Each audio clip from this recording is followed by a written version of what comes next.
O Saul Alinsky, ele também foi uma figura importantíssima na esquerda norte-americana e para a New Left, que o David Horowitz tinha ajudado a construir, porque naquele período onde os países com ideologia comunistas, como a União Soviética, eles estavam claramente numa curva de decadência. A gente até se lembra disso da última palestra, começou a haver muitas dissensões nos partidos comunistas do mundo todo. E nos Estados Unidos não foi diferente. E o Saul Alinsky, ele foi o grande polarizador de todos aqueles dissidentes.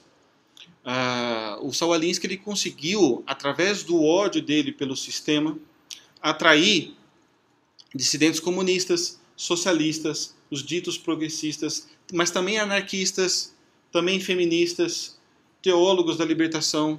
Ele conseguiu atrair em volta dele uma quantidade imensa de rebeldes do sistema que antes o Partido Comunista não conseguia fazer. Justamente porque a gente vai entender ao longo da palestra, para Saul Alinsky ele é fundamentalmente um pragmatista. Então, ele quer quebrar o sistema, mas ele não tem um dogmatismo comunista, e ele é muito mais flexível. Então, ele é capaz de fazer alianças com todos, no sentido de realmente destruir o sistema de dentro para fora. O Saul Alinsky, ele também teve uma influência muito, muito grande no Partido Democrata nos Estados Unidos. Tanto que a Hillary Clinton conheceu o Saul Alinsky pessoalmente e fez uma tese de 95 páginas sobre o método de Saul Alinsky. Então, a Hillary Clinton, que foi a primeira dama em dois termos de mandato do Bill Clinton, e até agora estava do lado do Barack Obama, até o desastre lá em Benghazi. Nós tínhamos dentro da Casa Branca uma expert nos métodos de Saul Alinsky. O Saul Alinsky chegou inclusive a oferecer emprego para Hillary Clinton, mas a Hillary não quis naquele momento. Ela queria seguir um caminho mais em Washington e acabou negando.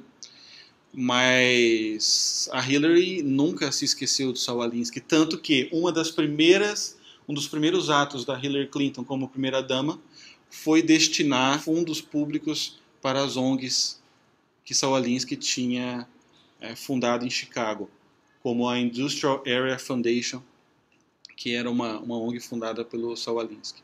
Então lá desde Washington ela ficava mandando seus presentes para as ONGs de Saul Alinsky.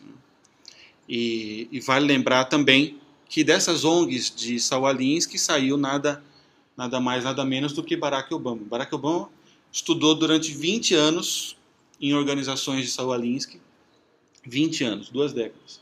Lá ele foi treinado, ele não recebeu treinamento direto do Saul Alinsky, porque na época que Saul Alinsky estava no seu auge, o Barack Obama ainda era uma criança. Mas durante 20 anos o Barack Obama recebeu o treinamento dos discípulos de Saul Alinsky em métodos alinskianos em ONGs de Saul Alinsky. E depois, antes de ser nomeado como senador pelo Partido Democrata, o Barack Obama também foi advogado de defesa de uma ONG fundada em métodos de Saul Alinsky durante 4 anos, uma ONG chamada Acorn, que a gente vai falar depois um pouquinho sobre ele. Ainda um pouco sobre o início da carreira de Saul Alinsky, para vocês entenderem. Isso é fundamental para a gente entender não só a mente de Saul Alinsky, mas também com uma mentalidade revolucionária. Na década de 30, Saul Alinsky ele se apresentava como sociólogo, e lá ele foi apresentado para a gangue de Al Capone, durante a década de 30, na época da Lei Seca. E Saul Alinsky, e ele, antes de Saul Alinsky morrer, ele deu uma entrevista na revista Playboy, onde ele narra sobre esse encontro, com bastante detalhe. E lá, o Saul Alinsky, então, se tornou muito amigo do número 1, depois de Al Capone, que era o Frank The Enforcer Nitti. The Enforcer é o executor. E ele diz textualmente o seguinte, sobre Frank Nitti, ele diz o seguinte: Nietzsche me levou debaixo de suas asas. Eu o chamava de professor e me tornei seu estudante.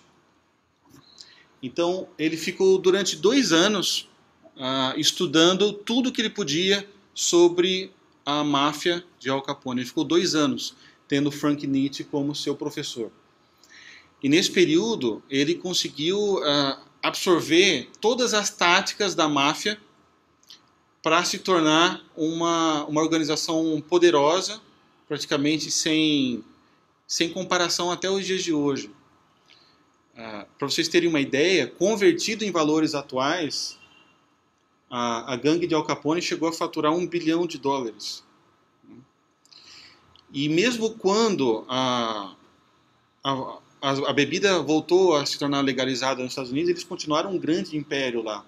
Se tornaram um império da prostituição, do jogo, enfim. Isso também, Saul Alinsky, ele conseguiu ver de perto a aproximação de Al Capone com Hollywood. A gente vai falar um pouquinho disso depois. E o Frank Nietzsche, ele chegou a ser o número 1 quando Al Capone quando ele foi preso por sonegação de imposto, né? O Frank Nietzsche, ele era muito antagônico ao Al Capone no que se refere à publicidade. O Al Capone, ele gostava muito de aparecer em público, de aparecer nos jornais. Ele era um fanfarrão, se pudesse resumir. O Frank Nietzsche era o contrário dele. O Frank Nietzsche, como o executor principal da gangue, ele entendia a importância vital de ser discreto, de não aparecer muito, né? E de atuar nos bastidores, né? E foi assim que ele conseguiu também ser o homem mais poderoso ali da gangue. O Frank Nietzsche, se vocês assistiram Os Intocáveis, o Frank Nietzsche foi aquele cara que matou o Sean Connery nos Intocáveis. Esse era o amigo do Saul Alinsky, o professor dele, o mentor do Saul Alinsky, né?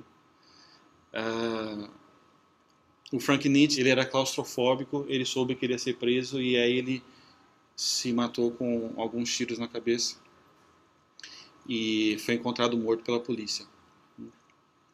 Só que as lições que Saul Alinsky aprendeu de Frank Nietzsche vão nortear a vida toda dele e depois, obviamente, vão gerar efeitos até os dias de hoje na política, né? Algumas pessoas podem perguntar assim, poxa, mas onde é que fica a consciência de Saul Alinsky em se envolver tanto com a máfia, né?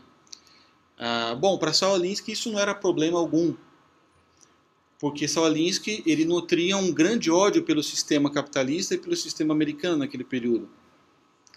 Então, de certa maneira, era quase como estar associado a um ladrão que rouba ladrão. Um ladrão que rouba ladrão tem 70 anos de perdão.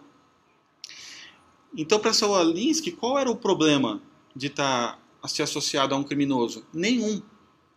Porque esse criminoso, de alguma maneira, atingia os mesmos objetivos que ele, que era, fundamentalmente, desestabilizar o sistema. E isso, para nós, é algo muito importante. Não é à toa, não é um dado aleatório que a ascensão do esquerdismo radical na política leva junto consigo um aumento da criminalidade. Existe uma grande associação, existe uma grande proximidade entre a criminalidade e o pensamento revolucionário. E não é raro nós vermos uma inversão nesse sentido. Hoje em dia mesmo, aqui em São Paulo, uma certa glorificação de bandidos e uma criminalização do cidadão honesto, né? A gente está vendo agora lá em Brasília verdadeiras romarias para José Genuíno, para o Genuíno e para José Dirceu, né? São santos praticamente. Por quê? Por causa dessa mentalidade. Tudo bem, eles roubaram, mas era um roubo em vista de um futuro brilhante que revogaria o sistema perverso que nós vivemos. Então esses caras são santos, na verdade, na mentalidade deles, né? E essa é uma frase importante de Saul Alinsky. Saul Alinsky dizia que o sistema que nós vivíamos era um sistema que valia a pena queimar, né? Isso é importante que a gente tenha em mente, né? É um verdadeiro ódio pela ordem social como nós a conhecemos.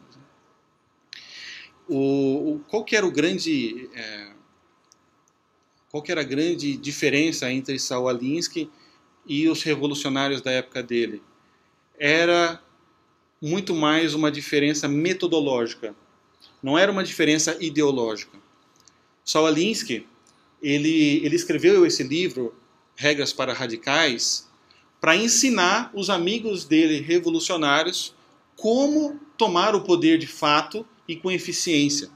Porque ele ia na frente das convenções do Partido Democrata e ele via os amigos dele do Partido Comunista e outros socialistas e marxistas e progressistas, etc., com barbas grandes, vestidos de riponga e levantando placas e gritando: abaixo o sistema, abaixo o sistema.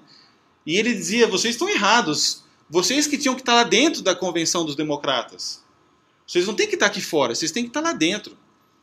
E, de fato, enquanto os amigos dele faziam essas manifestações em frente às convenções do Partido Democrata, nesse mesmo ínterim, o Saul Alinsky ele estava fazendo uma grande amizade com o Bob Kennedy e conseguindo fundos do Lyndon Johnson para suas ONGs.